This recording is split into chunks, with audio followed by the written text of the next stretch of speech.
ज्ञानदेव मनता माया, ज्ञानदेव मनता माया, गेले समोळ विलया. संत महिमा वर्णो किती, निर्जीव चालविली भिंती. जड मोड उद्धारिले,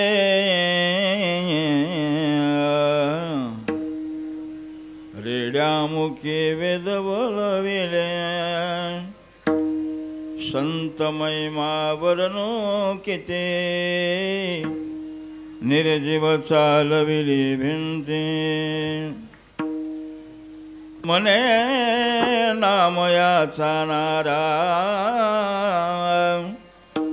मने नामयाचा नारा. नमन माझे ज्ञानेश्वरा,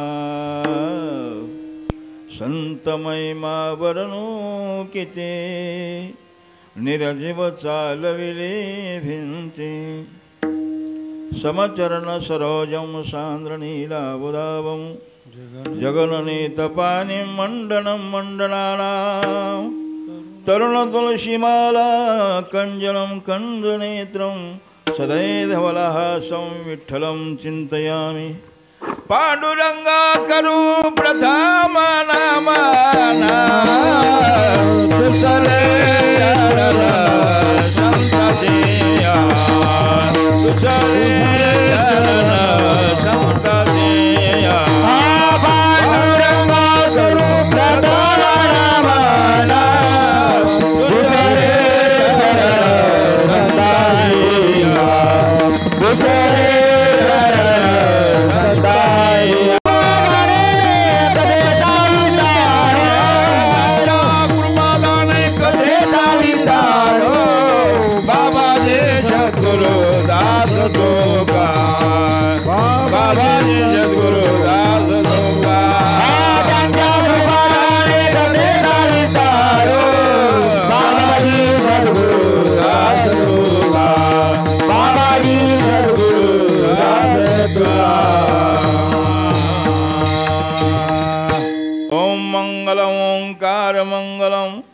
विश्वमंगलम विश्वकर्मा मंगलम. दयांचे केले स्मरण, होय सकळ विद्येचे अधिकरण. तेचे वंदो श्री चरण, श्री गुरूंचे ते नमस्कारून आता. नमामि सद्गुरुं शांतं सच्चिदानंद विग्रहं, पूर्ण ब्रह्म परानंदमीशमालद्य वल्लभं. श्री संताची माता चरणावरी, साष्टांग हे करी दंडवत. ओम नमो ज्ञानेश्वराय, ओम नमो ज्ञानेश्वराय, ओम नमो ज्ञानेश्वराय, ओम नमो ज्ञानेश्वराय.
हरिकथा बोले बोबड्या बोला,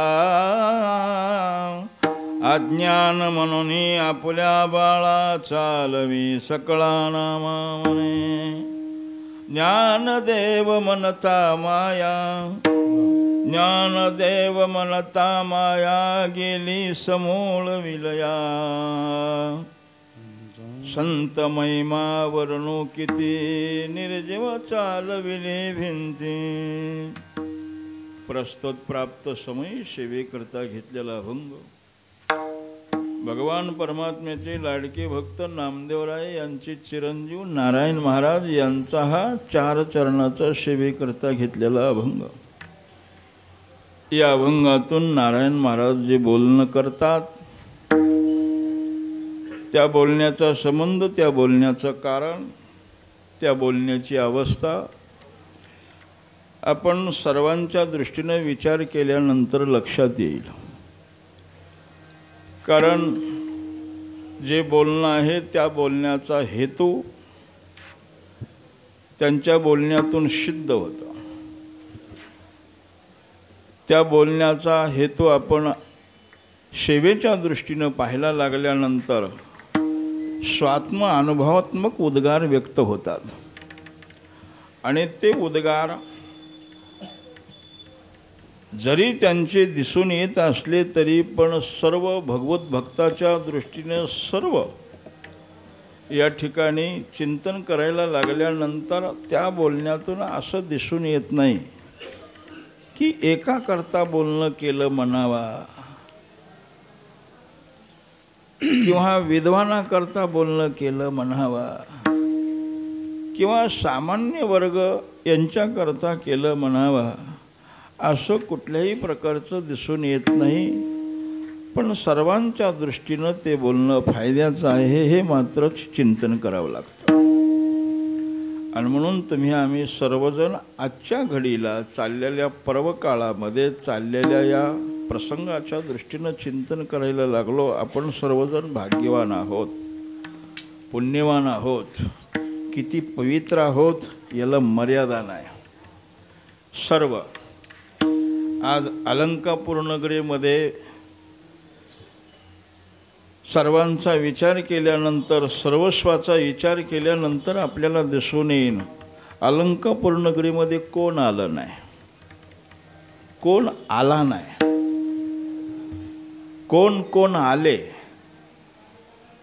आणि कसे आले हे सर्व लक्षण आपण पाहायला लागल्यानंतर प्रथमतः एकच सिद्धांतातून आपण मान्य करूया, प्रत्यक्ष भगवान परमात्मा इथं स्वतः आहेत. याचा अर्थ भगवान परमात्मा जिथं आहे तिथं सर्व आहे. भगवान परमात्मा नसेल तर तिथं सर्व नाही मायबापाव. आणि असा पवित्र सोहळा, पवित्र ठिकाण, पवित्र भूमी, या भूमीमध्ये सर्व देव देवता, ऋषी मुनी, साधू संत महंत तीर्थ वगैरे सर्व आजच्या घडीला, आजच्या या स्थितीला सर्वजण मायबापा हो या ठिकाणी आलेले आहेत. आणि हा जो पवित्र दिवस, पवित्र समय, पवित्र कालावधी कर्माच्या दृष्टीने आपण चिंतन करायला लागलो तर नित्य नैमित्तिक कर्मामध्ये हे सर्व सेवा सर्वाची उत्पन्न होते. नैमित्तिक विषय वेगळा, नित्य वेगळा आणि नित्य नैमित्तिक वेगळा. समाधी सोहळा आहे, हा संजीवन समाधी सोहळा आहे. आणि तो संजीवन समाधी सोहळा गेले 728 वर्ष, लक्षात, गेले 728 वर्ष. पण एवढ्यानेच ते पूर्ण होतो विषय असं नाही, एवढ्याच संख्येनं तो पूर्ण होतो असं नाही आहे. तर हा जो समाधीचा जो कालावधी आहे, ही समाधी जी आहे 8 वेळा साधिली समाधी. लक्षात, 8 म्हणजे अलंकापूर नगरीचं स्थान हे अनादि आहे हे सिद्ध होतं. अनादि सिद्धेश्वर, अनादि भूमी. आणि या भूमीमध्ये ज्ञानोबारायांची समाधी 108वी आहे. आता या 108व्या समाधीला जवळजवळ 728 वर्ष झालेत, अजून किती होतील हे सांगता येत नाही. याला म्हणतात संतांचा महिमा. आलं लक्षात? संतांचा महिमा आपण शब्दाने पूर्ण करू शकत नाहीये, आणि म्हणून पूर्ण करत नाही, पण त्या मार्गाने, त्या चिंतनाने, त्या सेवेनं आपण प्राप्त करू शकतो. विठ्ठल विठ्ठल. अलंकापूर नगरीच्या दृष्टीनं आपण चिंतन करायला लागलो तर याच्यातून एक सिद्ध होतं. काय सिद्ध होतं? की आपली अवस्था, आपली स्थिती, आपलं स्वस्वरूप, याच्यातून स्वस्थितीचं लक्षण आपल्याला पाहायला मिळतं. स्वस्थितीचं म्हणजे आपण किती भाग्यवान आहोत, आपण किती पुण्यवान आहोत, आपण कोणत्या युगामध्ये पुण्य केलेलं आहे, आपण किती पुण्य केलेलं असेल. कारण याला मर्यादा नाही. इथं येणं, इथं बसणं, इथं राहणं, इथं चिंतन करणं, इथं अनुष्ठान करणं, इथं दान करणं, इथल्या भूमीला स्पर्श करणं, किती पुण्य, याला मर्यादा नाही. सांगण्याचं तात्पर्य याचाच अर्थ अनेक युगातलं म्हणलं तरी चालेल. जसं ज्ञानोबारायांचं लक्षण आपण 188 दृष्टीनं आपण चिंतन करतो, तसं आज देखील आपण या समाधी सोहळ्याला आहोत. याचा अर्थ आपण मागे देखील असलो पाहिजे असं म्हणायला काही हरकत नाही. हे अनुमानशास्त्र आहे. केले कर्म तेची भोग आले, किंवा त्यांच्या दरबारामधले उद्गार, आगा कर्मे जे उरावे तैते सुख दुःख फळावे, तया ते भोगावया यावे देहा एका. आपण वेळोवेळी हा समाधी सोहळा अनेक युगामध्ये जसा जसा झाला तसा तसा आपण साजरा केला असं म्हणायला काहीच हरकत नाही. हे आपलं पुण्य आहे. लक्षात? हे आपलं स्थान आहे, ही आपली अवस्था आहे. कारण अनेक जन्मामध्ये, अनेक अवतारामध्ये म्हणा, अनेक, कारण तिळतिळ पुण्य साचा पडे तर हे बहुत जन्मेचे नाम तुझे वाचिष्य आतोळे समागम घडे संतांचा. हे सर्व लक्षण आपण नेहमी करता. हे जे चिंतन आहे ना, याच्या व्यतिरिक्त चिंतन करायची गरजच नाही माय बापा. लक्षात? याच्यातून आपली अवस्था काय, आपलं कर्तव्य काय, आपली स्थिती काय, आपली योग्यता काय, हे संपूर्ण कळून येते. नुसतं अध्ययन केलं, सेवा केली, मोठा विद्वान झाला म्हणजे कळेलच असं सांगता येत नाही. वेदांतचार्य असेल, कीर्तनाचार्य असेल, भागवताचार्य असेल, रामायणाचार्य असेल, मृदंगाचार्य असेल, गायना, सर्व चार्य असतील. आलं लक्षात? जिथं बाकीच्यांचा नाही विचार करायचा, आपला स्वतःचा विचार करायचा. किती जरी असला तरी वेदांत सांगेल, ब्रह्मज्ञानाचं झाड उभा करेल. पण वेदांत कळून घ्यायचा असेल, वेदांत खराच आपल्या अंतःकरणामध्ये उतरवायचा असेल तर संतांच्या भूमीमध्ये आल्याशिवाय हे सिद्ध होत नाही. हे मोठं लक्षण आहे. ज्याला वेदांत शिकायला कुठंच जायची गरज नाही, काशीला जायची गरज नाही, वृंदावनला जायची गरज नाही, कुठंच जायची गरज नाही माय बापा हो. कोणत्या तीर्थक्षेत्रामध्ये जायची गरज नाही, कुठंच जायची गरज नाही. जसं अनेक प्रमाणाने आपण जर बोलायला लागलो, आधार घ्यायला लागलो, जसं भगवान परमात्म्याची प्राप्ती करायची जर झाली तर नलगे, कुठंच जायची गरज, नलगती सायास जावे वनांतरा, सुखी येतो घरा नारायण तो. हे जसं उदाहरण आहे, तसं इतरत्र कुठंच जायची गरज नाही, काहीच गरज नाही. फक्त संतांचं चिंतन करा, संतांचं स्मरण करा, संतांचं स्वरूप पहा, संतांची अवस्था पहा, संतांची दृष्टी प्राप्त करा, संतांचं लक्षण प्राप्त करा. वेदांत शास्त्र त्या ठिकाणी निर्माण झालं. नाहीतर जोपर्यंत निस्ता वेदांत सांगतोय पण माझ्यासारखा कुणी नाही म्हण असा म्हणतो, त्याला वेदांत कळाला. हे शास्त्र आहे. किती वेदांत सांगणारा असू द्या, तो जर म्हणत असेल आमचे बडकर कोण आहे, माझ्यासारखा कोण विद्वान आहे, तुझ्यासारखा तूच आहे, दुसरा कोणी नाही, असं तिथं उत्तर आपल्याला पाहायला मिळतं आहे. आणि म्हणून अहम अध्यास आणि मम अध्यास ही अवस्था. कारण आपण ज्यांच्या दरबारामध्ये आहोत त्यांचं थोरलं उदाहरण घ्या. आपण ज्यांच्या दरबार नेहमी करता आपण ऐकतो, नेहमी करता आपण आधार घेतो, नेहमी करता, कारण धरणेकराचा विषय नेहमी करता आपण ऐकतो. धरणेकराच्या विषयातून आपण चिंतन करायला लागलो. ज्ञानोबारायांचं लक्षण तुम्ही पहा. जो धरणेकरी बसलेला आहे त्याची अवस्था त्यांनी जाणलेली, त्याचं लक्षण जाणलेलं आहे. हां, त्याचं अज्ञान घालवता आलं नसतं का? त्याचा उद्धार करता आला नसता का? त्याची इच्छा पूर्ण करता आली नसते का? पण देवलाच का पाठवलं? तर संत लक्षणामध्ये ही अवस्था आहे. लक्षात, संत लक्षणामध्ये ही स्थिती आहे, संत लक्षणामध्ये ही दृष्टी आहे, लक्षणामध्ये ही भावना, संत लक्षणामध्ये हे प्रेम आहे मायबापा. आणि याच्याकरता मनुष्य जीवनामध्ये येऊन, कारण इतर येवणीला हे नाही, इतर येवणी हे प्राप्त करू शकत नाही, मनुष्य येवणीच हे प्राप्त करू शकते. केले होय याच जन्मी. लक्षात, याच जन्मामध्ये हेच हेच डोळा भूभू मुक्तीचा सोहळा. याच देहाला आल्यानंतर आपल्याला आपल्या वैभवाचा आणि हे ज्ञान नाही को, आणि हे ज्ञान नाही को, आणि हे ज्ञान नाही को, आणि हे ज्ञान नाही कोठे. अति देही घडे देवाचे भजन, अति देही घडे देवाचे भजन, अति देही घडे देवाचे भजन, अति देही घडे देवाचे भजन. आणि हे ज्ञान नाही कोठे, आणि हे ज्ञान नाही को, आणि हे ज्ञान नाही कोठे, आणि हे ज्ञान नाही कोठे. हेच देई घडे देवाचे भजन आणि कधी ज्ञान नाही कोठे. म्हणून शास्त्रकाराचा देखील बोलण्याचा हेतू येत आहे. चतुर्शेती लक्षुषु शरीरे सुशीलन न मानुष विना नेत्र तत्वज्ञान.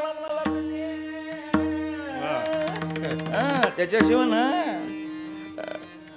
नाही कळायचं, नाही समजायचं.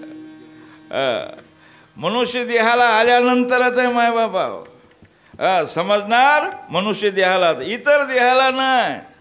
आणि मग चला आजची आळंदीची वारी पहा, आळंदीचा सोहळा पहा. इथं कोणाची गर्दी आहे? कोण आल्याला इथं? कोणाची गर्दी आहे? बाकीचे का जीव नाहीत का? बाकीचे प्राणी नाहीत का? पण असा गाढवानी विचार केला का चला आपण जाऊ? बैल नाहीत का? बैलांनी विचार केला का? हाले नाहीत का? हाले नाहीत, टोणगे नाहीत का? पण आलेत का टोणगे? आलेत का? म्हशी आल्या का? शेळ्या आल्या का? कोंबड्या आल्या का? आल्या का? नाही, इथं त्यांना ज्ञान नाही माय बापा. हो, हां, इथं मनुष्य देहाचे ज्ञान जाणं सर्वथा असे ना, म्हणजे मनुष्य देहाला हे ज्ञान आहे. पण असा मनुष्य, कारण याचं चिंतन केल्यानंतर हे कशाकरता आपल्याला चिंतन करायचं आहे?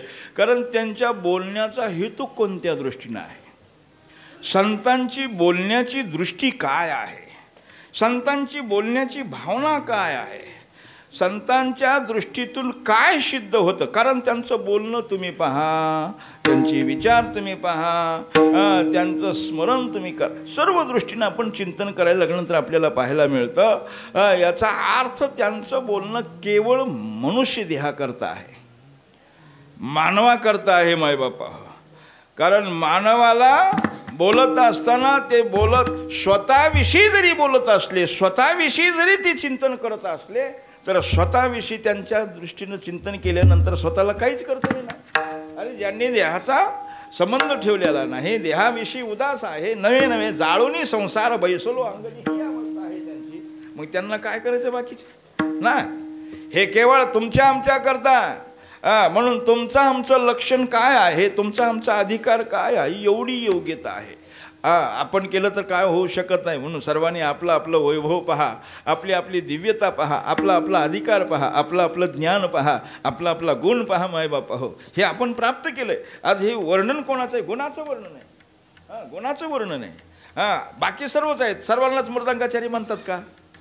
बाकी सर्वच आहेत. सर्वांनाच कीर्तनकार म्हणतात का? नाही. हा, इथं गुणाचं वर्णन आहे. म्हणजे असा गुण आपल्याला प्राप्त करता येतो. विठ्ठल आणि हे लक्षण प्राप्त करून आपल्या जीवनामधलं जे साकडं आहे ते आपल्याला पूर्ण करता येतं. म्हणून नरनिदान लागले हाती, नरनिदान लागले हाती, उत्तम सार उत्तम गती, उत्तम सार उत्तम गती, देवाची होईना मनते हो, देवाची होईना देवान, तरी का चित्ती न धरावे, तरी का चित्ती न धरावे, तरी का चित्ती न धरावे, तरी का चित्ती न धरावे. नरनिदान लागले हाती, उत्तम सार उत्तम गती, देवाची होईना देवानाती, तरी का चित्ती न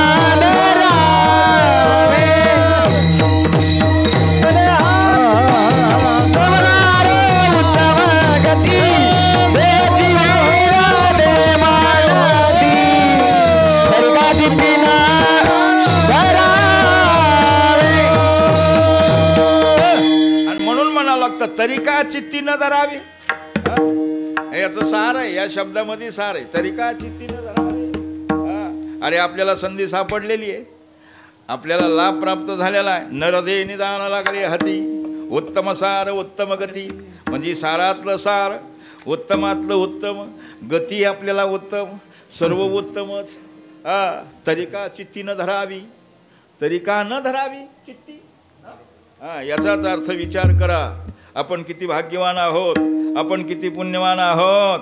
अरे अनेक जन्मात म्हणून म्हणावं लागतं, आजी फिटले माझे कोडे, बहुत जन्माचे साकडे, पुण्य फळाले बहुता दिवसा, पुण्य फळले बहुता दिवसा, पुण्य फळले बहुता दिवसा, पुण्य फळले बहुता दिवसा. भाग्य उदयाचा ठसा, भाग्य उदयाचा ठसा, भाग्य उदयाचा ठसा, भाग्य उदयाचा ठसा. झालो सन्मुख तो कैसा, झालो सन्मुख तो कैसा, झालो सन्मुख तो कैसा,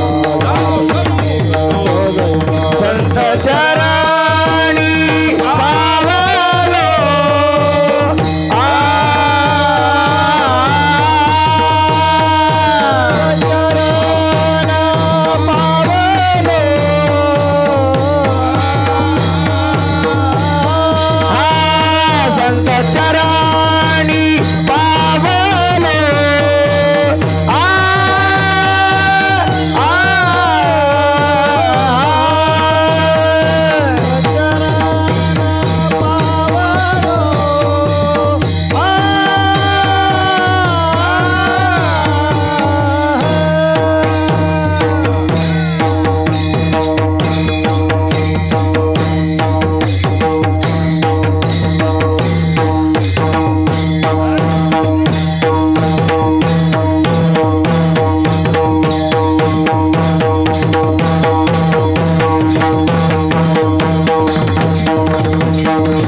हाती याचा फायदा.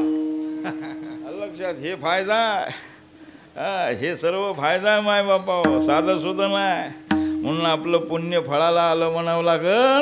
या अलंकापूर नगरीमध्ये आपण सर्वजण आहोत. सर्वजण आहोत. याचं कारण का, तर अलंकापूर नगरीमध्ये आल्याशिवाय सर्व सुखाचा लाभ प्राप्त होऊ शकत नाही. आणि हे आपल्या पदरचं नाही, स्वतः नामदेवरायाने वर्णन केलेलं आहे. नामदेवराय तर बोलून जातात, नामा मने सर्व सुकृत लाहे जे, एक वेळा जाई अलंकापुरा, एक वेळा जाई जे अलंकापुरा. नामा मने सर्व सुकृत लाहे जे, एक वेळा जाई अलंकापुरा, एक वेळा जाई अलंकापुरा. नामदेवराया म्हणतात की सर्व सुख लायजे, कारण इथं सर्व सुख आहे मायबापा. सर्वस्व सुखाचं स्वरूप या ठिकाणी आणून इथं चिंतन करत असताना सर्व लक्षणाला धन्यता आहे. लक्षात, सर्व धन्यता कुठं असते, धन्यता कोणत्या स्वरूपाला असते, धन्य कोणती अवस्था आहे, धन्य म्हणजे सर्व स्वरूपाने मायबापा हो परिपूर्ण लक्षण, त्याला धन्य हा विषय निर्माण होतो. तसा धन्य नाही, नाही तर होतो धन्य लागत नाही असं नाही, धन्य झाली बुवा, आता धन्य केलं बुवा, काय सगळी धन्यता आहे बुवा. इथंही लागू शकतो ना, समाजाच्या दृष्टीनं म्हणा, संप्रदायाच्या दृष्टीनं म्हणा, सर्व वैभवाच्या दृष्टीनं म्हणा, कुळाच्या दृष्टीनं म्हणा. तसे जर आपले जर प्रयत्न असतील, तशी जर आपली भावना असेल तर सहज एखादा म्हणतो धन्य झाली बुवा. कुठून आव दसा आठवली, कोणाला आठव, यांच्या नादी लागलो, इथं आलो, कशाला आलो, कोणाला आठव, कुठं पाप ते म्हणतो बरं का. हे लक्षण देखील धन्यतेचं आहे. पण या ठिकाणचं धन्य, धन्य इंद्रायणी, धन्य पिंपळाचा पार, धन्य ज्ञानेश्वर, धन्य तो निवृत्ती, धन्य तो सोपान, धन्य हा निदान ज्ञानदेव.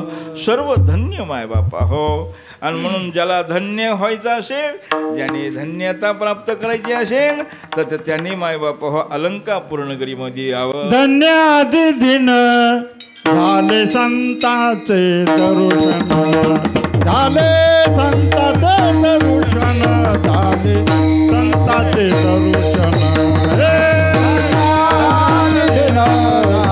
संताचे दर्शन, झाले संताचे दर्शन, झाले संताचे दर्शन. म्हणजे हे अनेक हे उदाहरण आहेत, आलं लक्षात. हे प्रमाण आहेत ना, सिद्धांत पटवून देण्याकरता उदाहरणं माय बापा हो. जीवनामध्ये संतांचं दर्शन झालं तर धन्यता त्या ठिकाणी आहे. जीवनामध्ये एखादी क्रिया जर, एखादी अवस्था म्हणा, एखादी स्थिती म्हणा प्राप्त झाली, एखादं वैभव जर प्राप्त झालं की त्या वैभवाला असं लक्षण पाहिजे, आत्यंतिक दुःखाची निवृत्ती आणि परमानंदाची प्राप्ती. हे शास्त्र आहे तिथं. आत्यंतिक दुःखाची निवृत्ती म्हणजे आपल्या ठिकाणी दुःखाचा लेशच राहिला नाही पाहिजे. मग असं लक्षण निर्माण झालं की धन्य दिवस आजी झाला सोनियाचा. इथं सोन्याचा दिवस होतो, इथं सोनं हे शब्द उच्चारलेलं आहे. मग ही अवस्था प्राप्त करायची असेल तर ज्यांच्या स्वरूपामध्ये आहे, ज्यांच्या लक्षणामध्ये आहे, ज्यांच्या स्थितीमध्ये आहे, ज्यांच्या विचारामध्ये आहे, सर्व लक्षणं आपण पाहत असताना, आणि म्हणून मनुष्य जीवनाच्या दृष्टीनं नेहमी करता चिंतन करावं लागेल.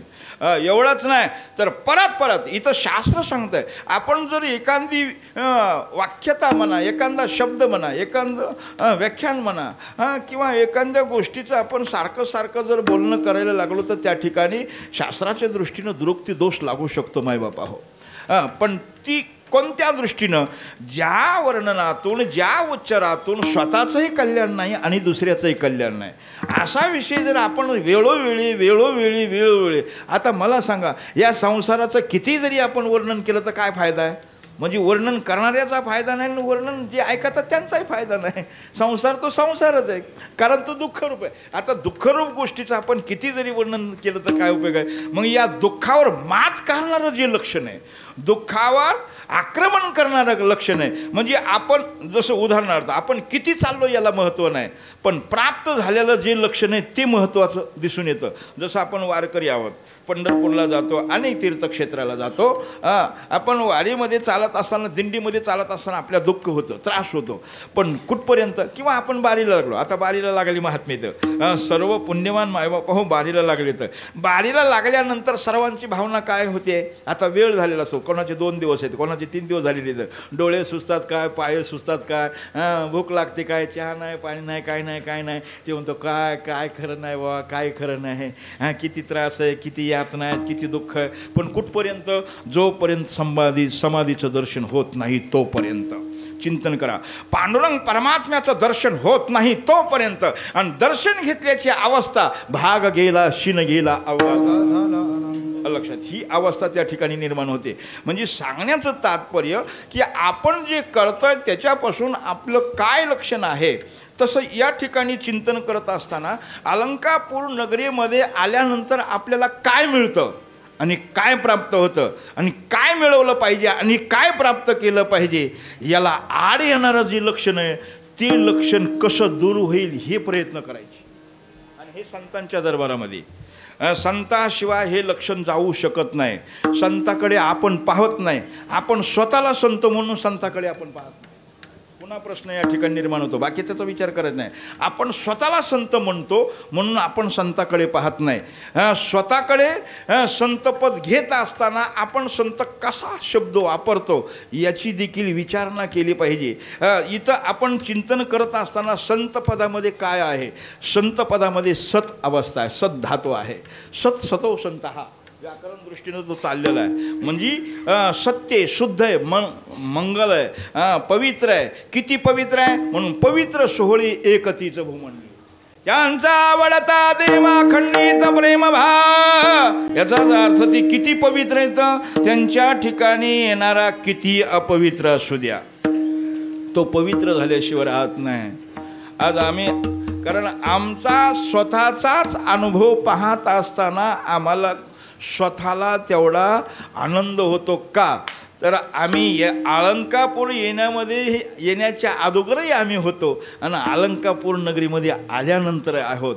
पण आज अलंकापूर नगरी आम्ही आलो त्यावेळची अवस्था काय निर्माण झालेली आहे. सर्वांची भावना, तुम्हा सर्व मायबापाची भावना पाहण्याची म्हणजे पवित्र भावना आहे, महाराज भावना आहे, अलग लक्षात, कीर्तनकार भावना आहे. अशोक म्हणून नाही, अशोक म्हणून नाही, अशोक होता पहिला, तसंच आहे. सर्व होते मायवा, रामेश्वर महाराज होते, दिलीप महाराज होते, संतोष महाराज होते, कृष्ण महाराज होते, आमचे सर्व महाराज होते, हे बालभक्त हे सर्व महाराज होते. नाही असं नाही, तुम्ही सर्व आहेत, तुम्ही सर्व आहेत, याच्यामध्ये महात्म्य आहेत, सर्व आहेत मायबापा हो. पण सर्वाकडे पाहण्याची दृष्टी, चला आपण इकडंही चालतो आणि माऊलीच्या सोहळ्यातही चालतो. पण माऊलीच्या सोहळ्यामध्ये चालत असताना तुमच्या आमच्याकडे पाहणाऱ्याची दृष्टी काय, चला माऊली, चला माऊली, अण्णा चला, मामा चला, इकडं तिकडं बाजारात चालल्यानंतर ए दादा आरसल की पुढं, बरोबर आहे का नाही, गाडीमध्ये चला, ए माधव आरसल की पुढं, एवढ्यापर्यंत. पण इथं तसं नाही, माऊली चला ना पुढं. पंढरपुरामधले एरवी ते रिक्षावाले काय बोलतात, काय त्यांची भाषा आहे पंढरपुरामध्ये, एरवी जा बघा त्यांचं बोलणं. पण ज्यावेळेस वारकरी वगैरे वारीच्या टायमाला चला माऊली, माऊली सोडा वाट, सोडा माऊली, आ चला, त्यांची उद्गार, ही भावना आहे का, तर आपण संतांच्या सहवासामध्ये, संतांच्या मार्गाने चाललो, संतांच्या विचाराने आपण चालतोय, संतांचं स्मरण करतोय. आणि म्हणून हे वेळोवेळा चिंतन करणे, वानावे ऐकावे तेची सदा, ही आपली हरवलेली जी वस्तू नाही ती सापडायची असेल तर संत प्रकाशाशिवाय नाही मायबापा, संत प्रकाशाशिवाय मिळू शकत नाही. नाहीतर असं कितीही जरी केलं तरी आपली वस्तू आपल्याला सापडू शकत नाही. आपण वरून किती जरी असलो पण आतून आपलं काय आहे हे सर्व दृष्टीनं आपण चिंतन करायला लागल्यानंतर पाहायला मिळतं. आणि याकरता संतांचं चिंतन वेळो तैसे हरपले पाहावे, तै ते पाहता संता ते गिवसावे, म्हणून वानावे ऐकावे तेची सदा. पुण्यवंत व्हावे, पुण्यवंत व्हावे,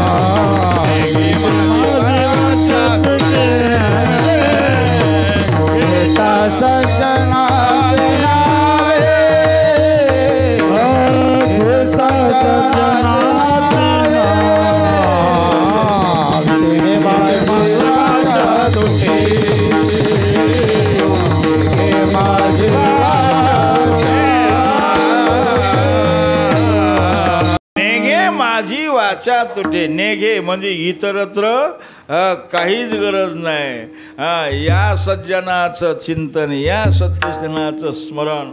आणि म्हणून आपण चिंतन करायला लागलो. तुकाराम तुकाराम नाम घेता कापे एम. एवढी पवित्रता त्या ठिकाणी निर्माण होते. संतांचं स्मरण, संतांचं चिंतन करत असताना याच करता आपण स्पर्श करायला लागल्यानंतर याच करता, कारण आपण स्वतःच्या बुद्धीनं किती जरी प्रयत्न केले तर त्याला अर्थ नाही. स्वतःच्या बुद्धीनं आपण प्रयत्न करायला लागलो तर आपण यशस्वी व्हा असं सांगता येत नाही. शास्त्र आहे याच्याकरता, कारण स्वयंबुद्धीच्या डोही निघाली तयाची शुद्धी नाही. स्वयंबुद्धीनं जर आपण करायला लागलो तर आपण यशस्वी होत असं सांगता येत नाही. कारण ज्ञानोबारांचेच शब्द आहेत, मनोमार्गे गेला तो तेथेची. आपल्या मताप्रमाणे आपण जर करायला लागलो तर जमणार नाही. याकरता ते करण्याकरता कशी अवस्था पाहिजे, कसं लक्षण पाहिजे, ते उच्चार करायचा, ती सेवा करायची आहे, कशी अवस्था पाहिजे.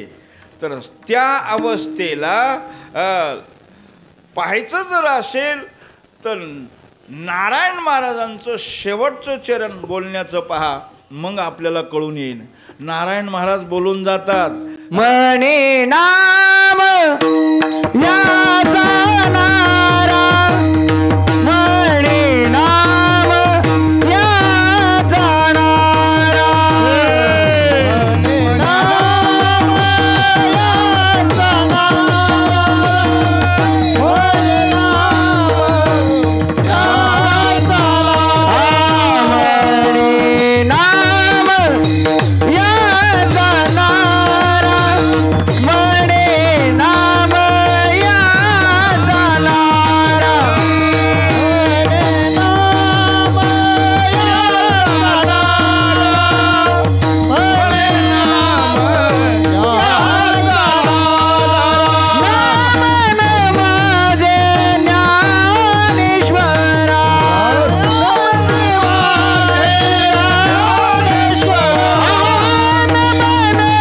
माझे ज्ञानेश्वरा,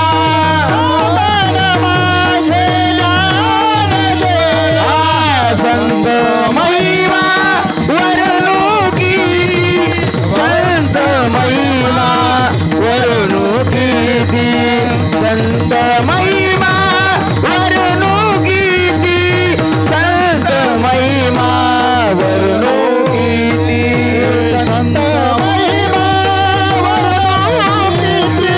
संत महिमा वर्णुकी, संत महिमा वर्णुकी, संत महिमा म्हणे नाम याचा नारा, नमन माझे ज्ञानेश्वरा, नमन माझे ज्ञानेश्वरा, ज्ञानेश्वरा, नमन माझे ज्ञानेश्वरा,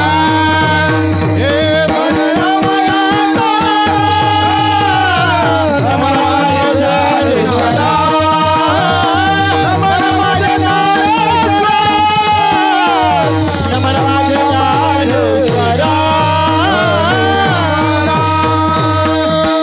याचाच अर्थ सेवा करायची झाली, उच्चार करायचा झाला, त्यांच्या दरबारात यायचं झालं तर अगोदरची अवस्था कशी पाहिजे, अगोदरची स्थिती कशी पाहिजे.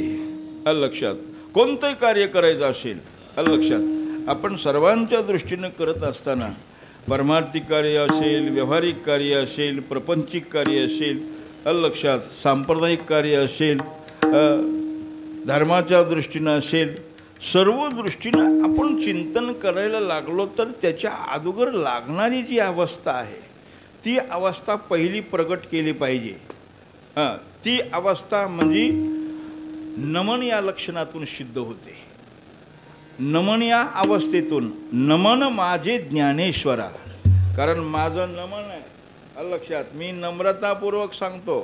नमन ही अवस्था म्हणजे एक प्रकारे जीवनामध्ये निर्माण होणारी जी अवस्था आहे नमन या लक्षणातून, ती पवित्र अवस्था, मंगल अवस्था, शुद्ध अवस्था, निर्मळावस्था, अभेदमय अवस्था, नमन करण्यामध्ये अभेदमय अवस्था. आज आपण नमन करत नाही, आलं लक्षात, नमन करत नाही आणि म्हणून नमन करण्याचा अधिकार आपल्या ठिकाणी प्राप्त होत नाही. कारण का, नमन करण्यामध्ये काय अधिकार प्राप्त होतो? नम्र झाला होता तेने कोंडिल्या अधिकार प्राप्त होतो. आलं, बाकीचे चिंतन करायची गरज नाही. जो भगवान परमात्मा आहे ना, तो नम्र झाल्याशिवाय राहत नाही. आलं लक्षात. पण आपण नमन करत नाही, आपण दर्शन घेतो. आलं लक्षात. पण आपलं दर्शन देखील कसं आहे? दर्शनातली अवस्था वेगळी आणि दर्शन घेणं वेगळं. दर्शनातली स्थिती वेगळी आणि दर्शन घेणं, दर्शनातली अवस्था वेगळी.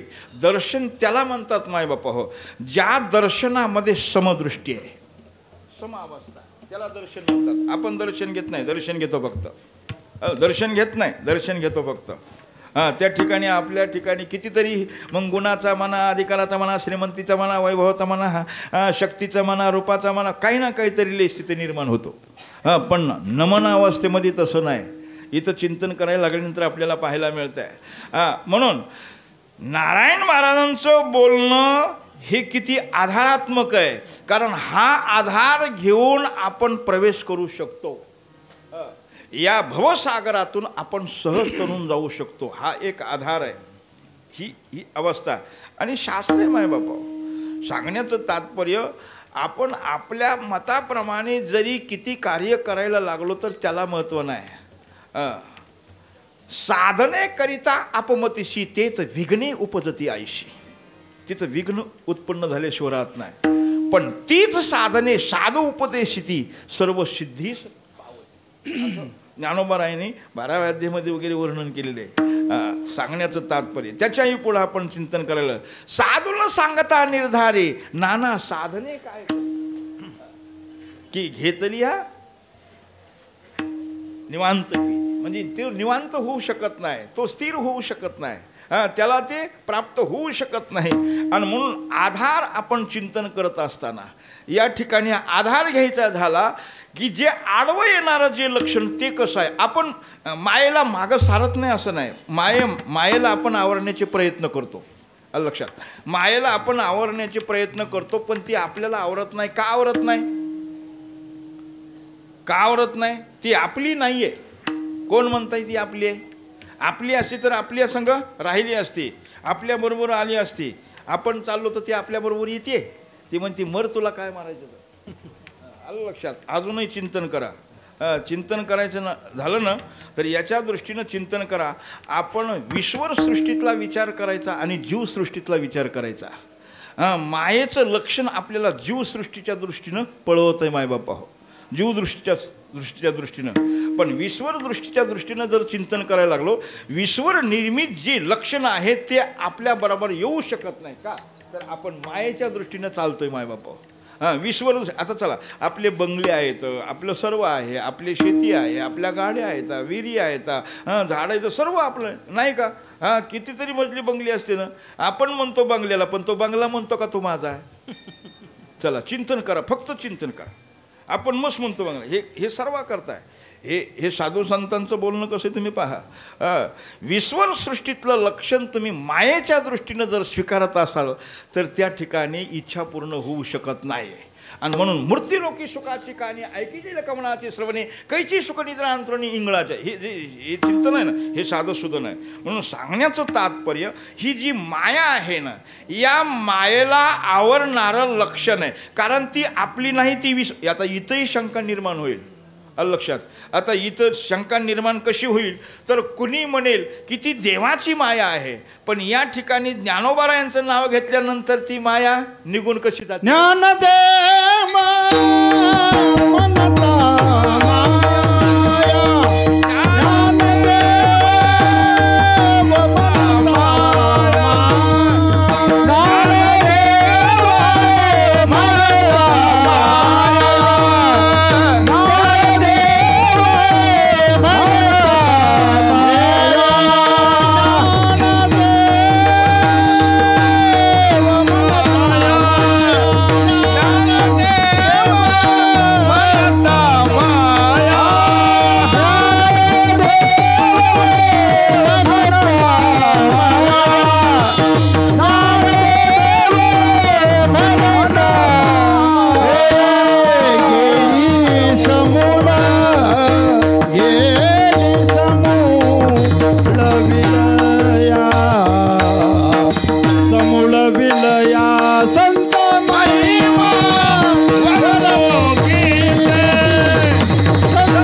शंका निर्माण होतात बरं का.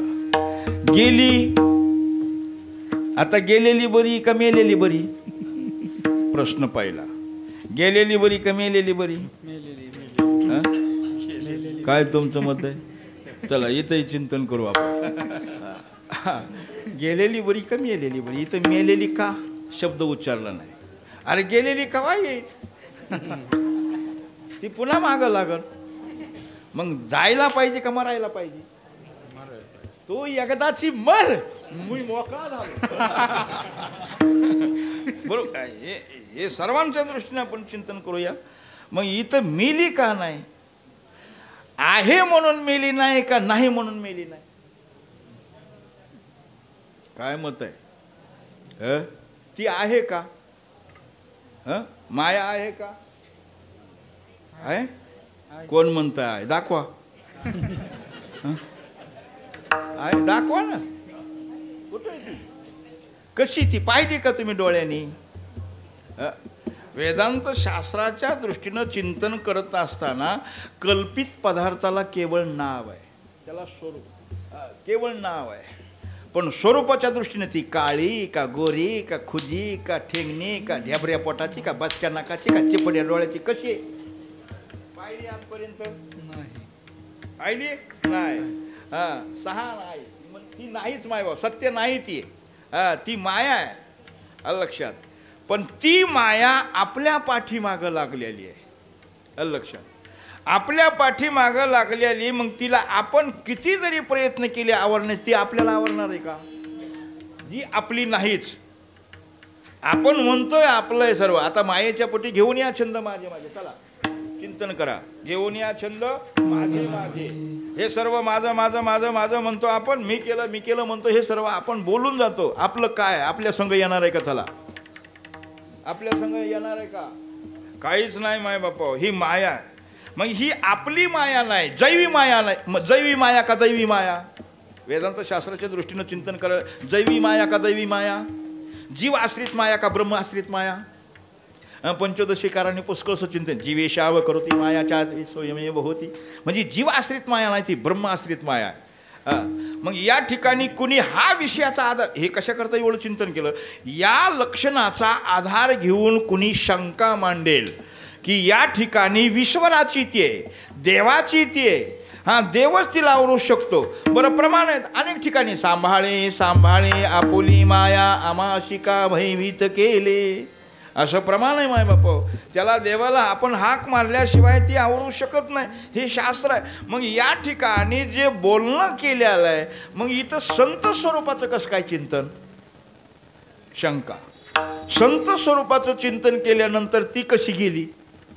मग या ठिकाणी संत स्वरूपाचं चिंतन करत असताना संत लक्षण 3 स्वरूपाने आपल्याला पाहायला मिळतं. 3 स्वरूपाने म्हणजे ईश्वर स्वरूपाने, संत भक्त स्वरूपाने आणि मानव स्वरूपाने. लक्षात, मानव स्वरूपाने संत स्वरूप आपल्याला पाहता येतं. म्हणजे मानव स्वरूपामध्ये देखील संत स्वरूप आपल्याला प्राप्त करता येतं. असे कितीतरी मायबापा हो संत म्हणून आपल्याला पाहायला मिळतात. कारण संतांच्या मार्गाने, संतांच्या विचाराने, संतांच्या बोलण्याप्रमाणे ज्यांनी आपल्या जीवनामध्ये, आपल्या अंतःकरणामध्ये संपूर्ण उतरलेला आहे, त्यांना आपण संत म्हणतो मायबापा. असे कितीतरी उदाहरणं आहेत. आणि संतरूपी, भक्तरूपी संत म्हणजे उदाहरणार्थ ज्यांचा अभंग आपण बोलतो त्यांचे वडील पहा, नामदेवराय. लक्षात, नामदेवरायांचं स्वरूप पहा. कारण तुकोबारायांचं बोलणं आहे, जे जे झाले अवतार तुका त्याचे, जेवढे अवतार झाले त्यांच्या बरोबर आम्ही आहोत असं तुकोबाराय म्हणतात. आणि युगाच्या दृष्टीने आपण जर चिंतन करायला लागलो, कृतयुगाच्या दृष्टीनं पहा, त्रेतायुगाच्या दृष्टीनं पहा, द्वापार युगाच्या दृष्टीनं पहा आणि कलियुगाच्या दृष्टीनं पहा. प्रल्हाद, अंगद, उद्धव आणि नामदेवराया. लक्षात, म्हणजे या ठिकाणी भक्त स्वरूपाने, संत स्वरूपाने संत आहे. पण या ठिकाणी शंकेचं समाधान करण्याकरता नारायण महाराजांनी जो उच्चार केलेला आहे ते संत कोणते? तर ते संत म्हणजे ज्ञानेश्वर भगवान विष्णू निवृत्तीर भगवान हा, म्हणजे प्रत्यक्ष भगवान परमात्म्याचा अवतार असणारे महाविष्णूचा अवतार सखा सखा माझा ईश्वर सखा माझा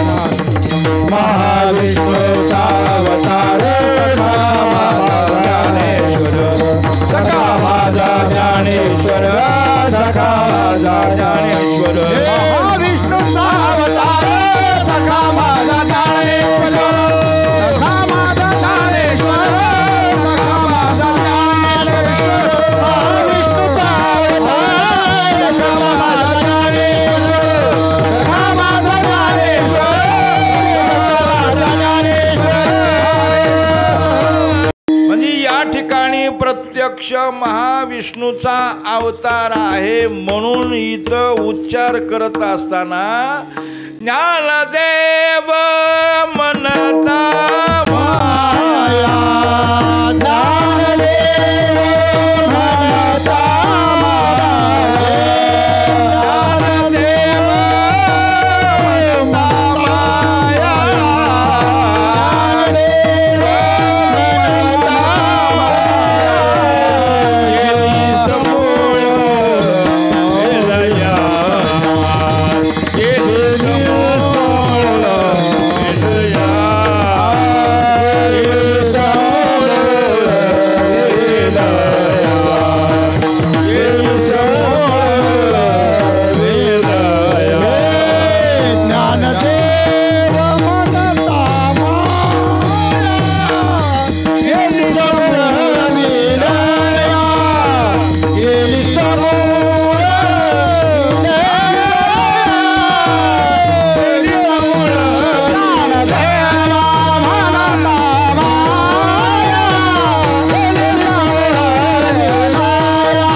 समूळ विलाया. पण केव्हा? ज्ञानदेव म्हणता. कारण ज्ञानदेव हे स्वरूप कसं आहे तर त्या ठिकाणी चिंतन करत असताना ज्ञानदेव पदाचं वर्णन करत असताना शास्त्रकारांनी वगैरे पुष्कळसं केलेलं आहे. ज्ञानदेव त्यांना म्हणतात मायबापा, ज्ञान त्याला म्हणतात आणि देव त्याला म्हणतात. लक्षात, इथं ज्ञानच आहे ज्यांचा देव असे ते ज्ञानदेव. म्हणजे ज्ञानामध्ये आणि देवामध्ये भेद न पाहणारे ते ज्ञान. निमित्त त्या प्रतिमा, निमित्त त्या प्रतिमा, निमित्त त्या प्रतिमा, निमित्त त्या प्रतिमा. देवते संत, देवते संत, देवते संत, निमित्त त्या प्रतिमा,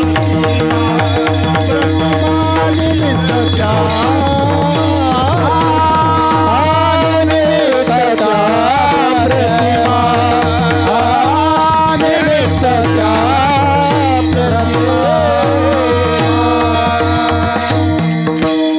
निमित्त कारणाच्या दृष्टीनं प्रतिमा आपल्याला वेगळ्या वेगळ्या दिसतील. आता तिथेही पुन्हा या प्रमाणाचा थोडासा विचार आपल्याला दिसून येतो. या प्रतिमा निमित्त कारण का घडल्या?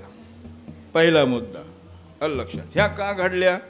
आता उदाहरणार्थ संत संत संत स्वरूप कळण्याकरता घडल्या अशा म्हणायला काही हरकत नाही. पुन्हा दुसरी गोष्ट की भगवान परमात्म्याचं सामर्थ्य काय आहे, भगवान परमात्म्याची शक्ती काय आहे, भगवान परमात्म्याचं स्वरूप काय आहे, भगवान परमात्म्याची दिव्यता काय आहे.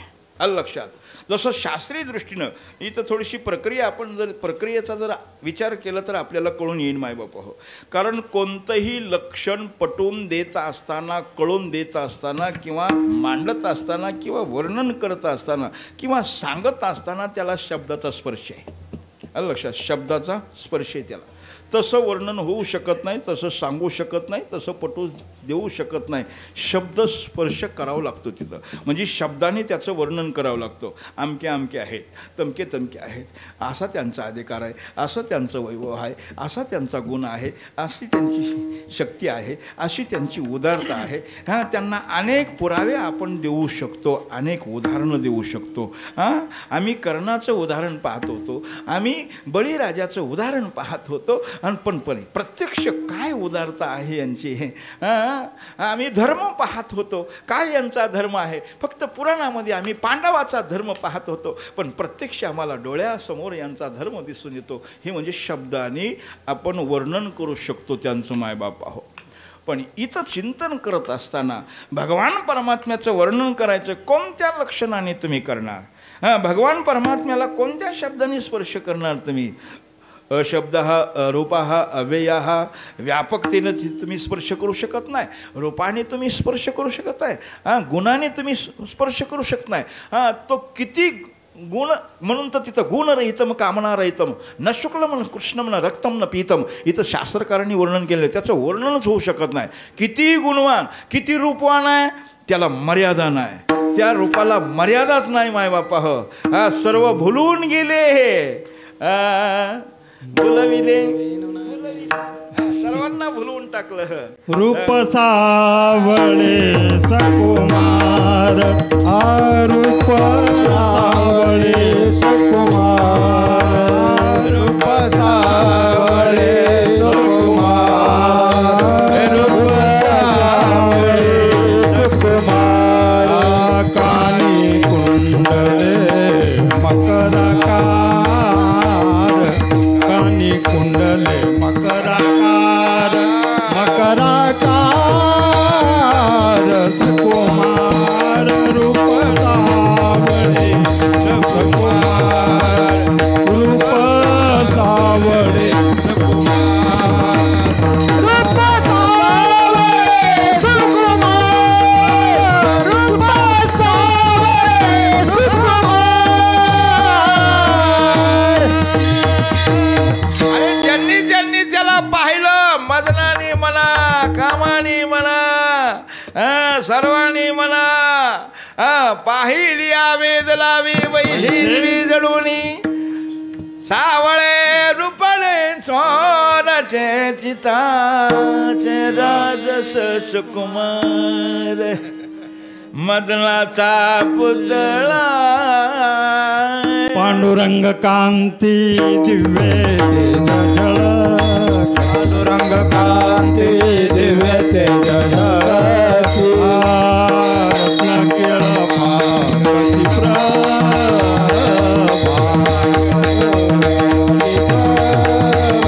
गणित लावण्य तेज पुंजा गणित लावण्य तेज पुंजा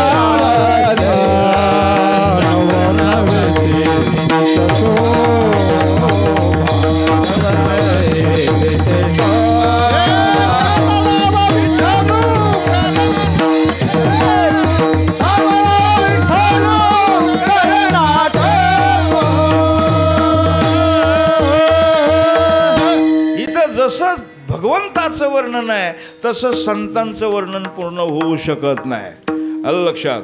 ज्ञानेन दिव्येती ती ज्ञानदेव स्वयं ज्ञानाने प्रकाशित असणारे ते ज्ञानदेव. ज्ञानशाशो देवश ज्ञानदेव आणि म्हणून ज्ञानदेव म्हणता माया गेली समोळ विलाया. एवढंच नाही ज्ञानदेव ज्ञानदेव म्हणता ज्ञानदेव देतो अखंड वदने वदेतो वासुदेवची होतो. म्हणून असं जे भगवान परमात्म्याचं स्वरूप आहे ते जर आपण जर स्वीकारलं तर त्यांचा महिमा किती आहे याला मर्यादा नाही. संत महिमावर संत महिमावर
असेल तर अगोदर आपल्याला पवित्र व्हावं लागेल. विठोबा रखुमाई, विठोबा रखुमाई, रखुमाई, रखुमाई, विठोबा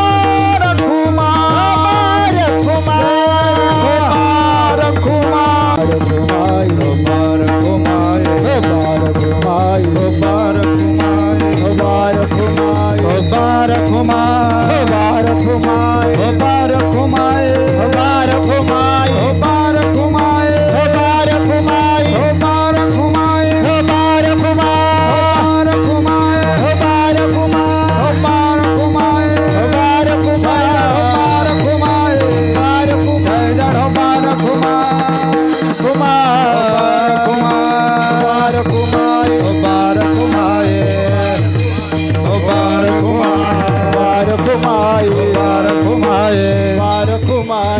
रखुमाई, रखुमाई,